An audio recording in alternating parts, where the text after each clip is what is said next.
Oppenheimer's conclusion raises a thought-provoking question, as posed by physicist J. Robert Oppenheimer's wife Kitty. Can the world ever absolve the scientist for his involvement in creating the atomic bomb? Christopher Nolan's Oppenheimer, featuring Cillian Murphy in the titular role, traverses decades, delving into Oppenheimer's work on the bomb detonated over Hiroshima and Nagasaki. It also portrays the hearing led by Lewis Strauss, which results in Oppenheimer losing his security clearance. The film's climax unveils a significant conversation between Oppenheimer and Albert Einstein. After Oppenheimer's security clearance is revoked, and Strauss fails to secure the position of Secretary of Commerce, Einstein confides that the world may eventually reward Oppenheimer with medals and forgiveness for his atomic bomb work, but this absolution would be for others, not for Oppenheimer himself. In a profound moment, Oppenheimer discloses that the calculations leading to the world's end have already transpired, unsettling Einstein, who walks away. In his mind, Oppenheimer envisions the world's potential devastation due to nuclear warfare. Chapter 1. Strauss-Oppenheimer's Parallel Hearings Explanation. Lewis Strauss nursed a personal grudge against Oppenheimer, stemming from a past incident where Oppenheimer publicly mocked Strauss' answer during a hearing on radioisotopes. Feeling snubbed and ridiculed, Strauss harbored animosity and took matters into his own hands. He sought to prevent Oppenheimer from wielding influence over government decisions on nuclear weapons, especially due to their conflicting views on its dangers. This push-pull dynamic between them was mirrored by parallel hearings, where both presented their differing arguments. Strauss succeeded in derailing Oppenheimer's career but faced opposition himself from other scientists and the Democratic Party, including John F. Kennedy. As a result, Strauss failed to secure a seat on the cabinet.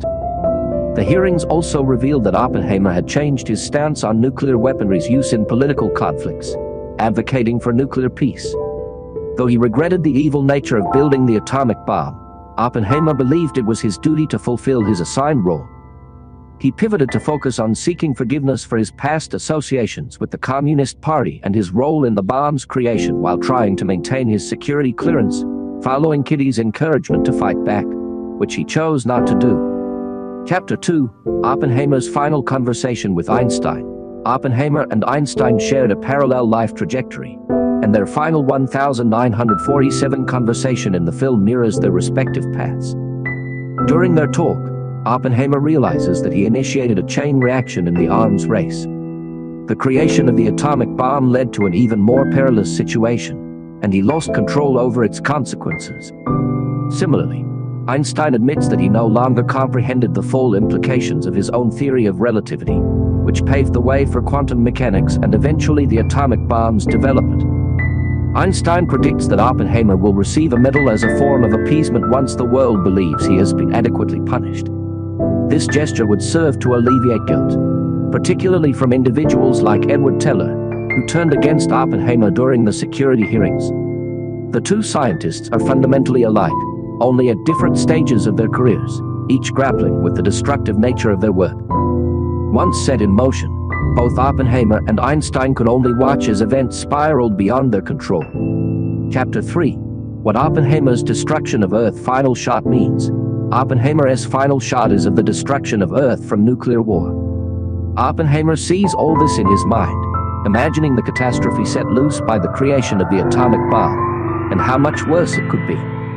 In the final shot, Oppenheimer also watches raindrops on the pond, paralleling the start of the film. It is almost as if he is seeing the quantum world. The atoms are the raindrops, small, but impactful. The explosions resulting from nuclear weapons is essentially the quantum world made bigger. Oppenheimer created what he feared as a young man, turning the world into a global horror. The atomic bomb was only the beginning. Chapter 4. What happened to Oppenheimer after the events of the movie? Following the revocation of his security clearance, Oppenheimer withdrew from public attention and relocated with his family to St. John in the Virgin Islands. Despite this, he continued to deliver lectures, becoming increasingly vocal about the misuse of scientific inventions and the global threats they posed. Collaborating with Einstein and other scientists, Oppenheimer co-founded the World Academy of Art and Science. Additionally, he assumed the directorship of Princeton's Institute for Advanced Study in 1947. The physicist expressed his concerns about science's entanglement in politics and published a book containing his lectures.